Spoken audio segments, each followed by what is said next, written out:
The call came when the road was empty and the sky was black glass.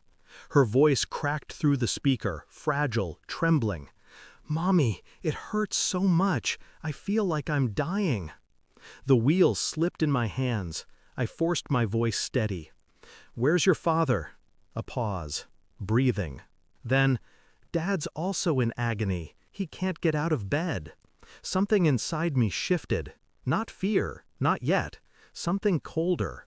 Because pain doesn't echo in two voices by chance. I pressed the accelerator harder, watching the road blur. My heart pounded, not with panic, but calculation. I knew then, this wasn't random. This was designed. When I arrived, the house smelled wrong. Bitter, metallic, like betrayal made tangible.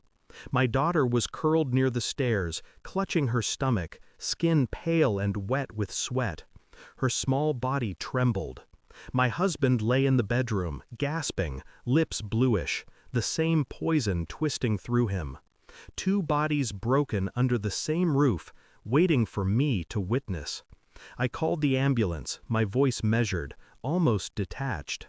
2 lives to save, a family portrait in shatters. Yet under the commands, under the rushing feet of paramedics, my mind kept circling one truth. This house had been turning against me long before tonight. Late-night whispers on his phone, receipts hidden under car mats, the faint perfume that clung to his collar, not mine.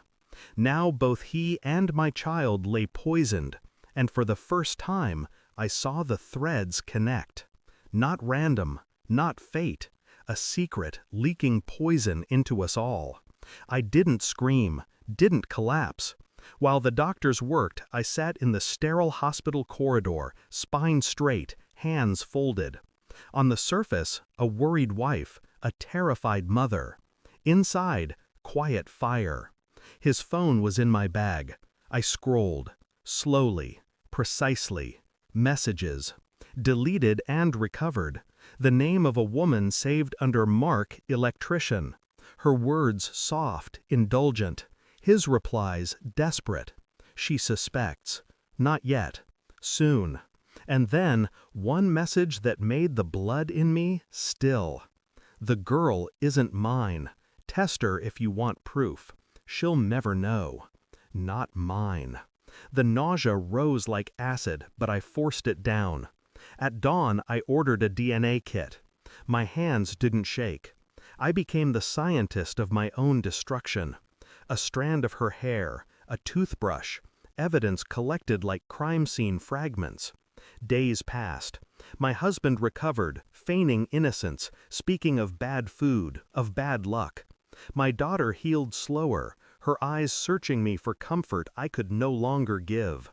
I played the role, smiled, soothed, kissed his forehead. While inside, I counted down the hours until the truth came home in an envelope. It arrived on a Tuesday, a plain white package. Harmless, forgettable, until I slid it open and saw the numbers. 0% probability. Not his child. My hands closed around the paper, folding it until the edges cut my skin. The sting kept me from drowning. That evening, I set the report on the dinner table, beside his plate. No words, just paper between us. He read. His face collapsed. First denial, then fury, then fear. His fork clattered onto the plate. "You went behind my back?" he stammered.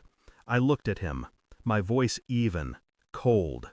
"No, I walked through the front door of truth. You just never opened it." The silence stretched, suffocating. He begged, he twisted, he spoke of mistakes, of weakness. He even tried to shift the blame to me, as if my suspicion created his betrayal. I didn't argue. I didn't need to. I stood, walked to the door, and opened it. Outside, her car waited, the same one I had seen parked down the street too many nights. She stepped in, pale, uncertain, caught. I didn't say a word. I only handed her the folded report, watched her hands tremble as she opened it. The two of them stared at each other, trapped in the cage they built together.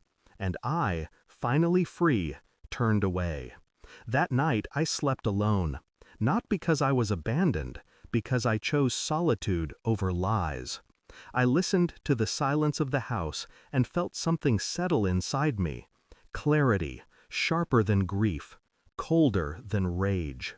They had poisoned themselves long before the dinner, long before the test. My role was never to save them, only to witness, to know, and knowledge is its own revenge. I kissed my daughter's forehead, whispering nothing, because truth doesn't need words. By morning, I was already gone. I left behind not a wife, not a victim, only a ghost who had seen through everything. And ghosts don't forgive. Thanks for watching. Don't forget to like, share, and comment. Subscribe now to Cheating Stories Insight World for more amazing stories.